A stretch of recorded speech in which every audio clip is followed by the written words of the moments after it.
Hey everybody, Joe Giardullo at SopranoPlanet.com. I make mouthpieces for soprano saxophone.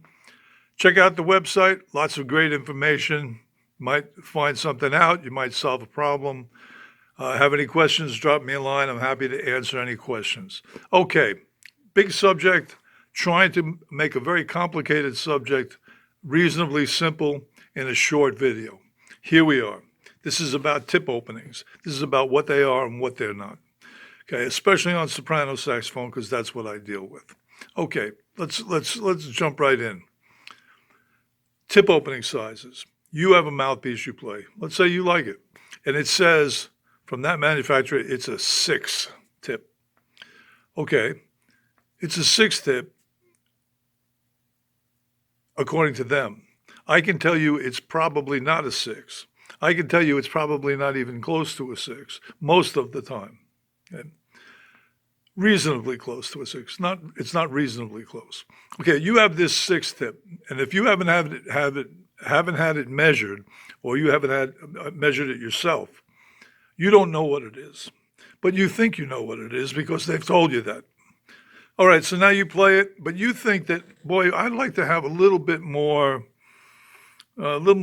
volume. I'd like to put a little more air into it. I think maybe a 7 might be perfect for me. And you buy it, you spend $225, you buy another one, you get it, and it's a 7. It says right on there it's a 7. We don't know what it is, but it's a 7. You play it, and you're a little shocked and puzzled because, boy, it plays smaller, feels smaller. Something's wrong. Feels smaller than the 6. Okay, well, what's possible? Here's what's possible. What's possible is that your original 6 was not a 6 but a 7. And that the 7 you bought was not a 7 at all, but a 5. Okay, that's the kind of thing I see all the time. Okay, so if you think you know something because the number is stamped on your mouthpiece or on a box, you don't unless you verify that. And the only reason that's important is if you start to apply what you think you know to making decisions going forward. Okay, so get your mouthpiece checked. That's all I can tell you about that. Now, this is ubiquitous, happens all the time. I see hundreds of mouthpieces. So now we're into the next thing, tip openings. Now, let's say we have we have a mouthpiece that is a 6. It says it's a 6, and it is a 6. It's been checked, okay? But you still feel like you would like something a little bigger. For some reason, you think you can put more air into it, which is kind of a strange way to discuss, but it's a feeling. It's a feeling of putting more air into it. It's not so much putting more air into it. It's a feeling that we're after. So you'd like a little bit more than that. So let's go to a 90, a .090, okay? That's a huge leap. That's like going from, off the top of my head, from an E, Selmer E, to an H or an I. Okay, even more than that, maybe a J or a K. I mean, that's a huge leap through their nomenclature. Okay? But what exactly is that? Well, that difference between a .060 and a .090 is 3/100ths of an inch. 3/100ths. Get a ruler out. See if you can find 3/100ths of an inch. It's hard work. Okay, hard work. Very tiny. We're talking about tiny things. Now, how can that tiny difference make such a difference in the way a mouthpiece plays? Well, in fact, it doesn't make such a difference in the way the mouthpiece plays, is it how you deliver the air. Okay, why do I say that? Because do you think Sidney Bechet put a lot of air into the horn? You can bet he did. Or Olivier Franck, they put a lot of air into the horn. They have a big sound, and they play a small tip, much smaller tip, a 5/8, .058. They play a small tip and they get all that sound.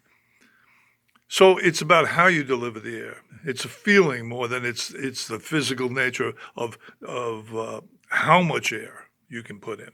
Okay, all that said, let's get to the next thing. Here's what I want to make clear. You can affect the way a mouthpiece responds in terms of the feeling of how much air you put into it, the feeling of how it resonates, the feeling of being able to blow hard, not by adjusting the tip necessarily, but by adjusting the chamber. And that's what opening the tip does. The opening the tip, even incrementally, makes the chamber incrementally larger. However, it does it in one place only. The chamber is a fairly good-sized thing, that big vacant space. But we're only changing it and making it bigger near the tip.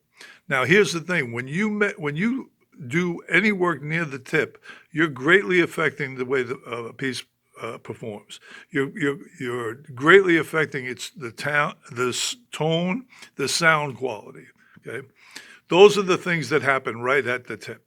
Okay, so if you have a sound that you like and you open the tip up, you've got another sound to deal with next. Okay, and I'm going to say this.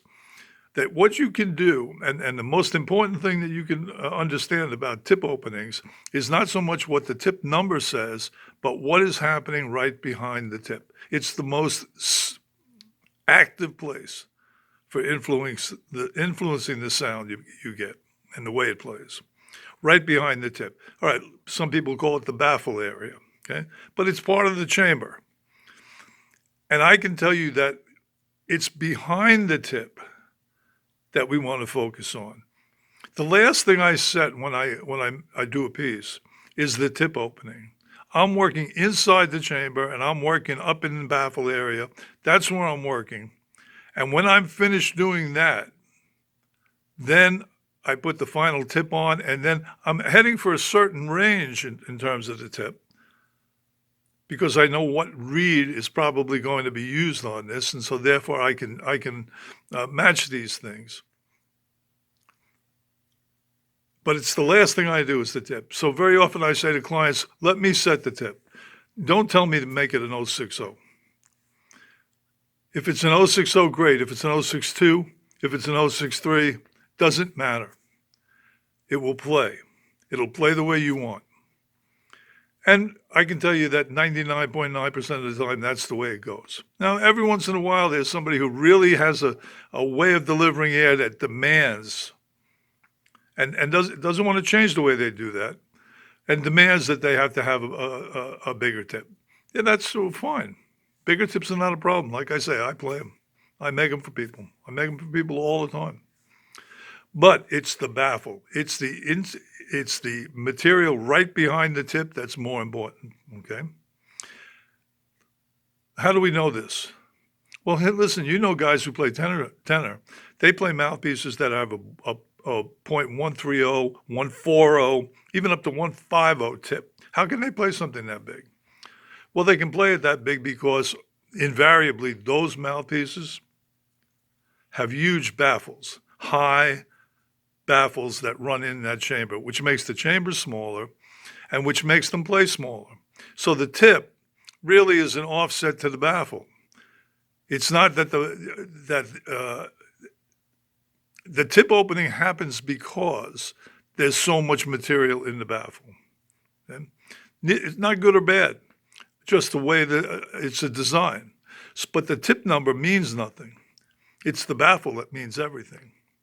We're talking about, the Dukoffs and the Bergs, the Giardullos, you know them, and there's a zillion others, okay? These designs are all great, but the tip is a result of what's going on inside that chamber. It's not the thing we start with. We don't start with what tip opening should it be. We start with what are we after in terms of sound. Okay, listen, that's the whole deal. What I'm saying to you is what's behind the tip is more important than the tip opening, okay? And I'm also saying that unless you've measured your piece, unless somebody else has measured and confirmed to you what it is, you don't know what you're playing on. I can guarantee you don't, okay? I'll see 100 pieces and maybe 2 are close enough to call, all right, that's about a 6, okay? Maybe 2. The rest of them are all over the map. We could talk about why that is, but the fact is it is, okay? Hey, learn something about tips. Play what you want to play. Doesn't matter. But get your thinking right if you can. Hey, this is Joe Giardullo, SopranoPlanet.com. Like I said, I make mouthpieces for soprano sax. I can measure up your piece. There's no cost except postage.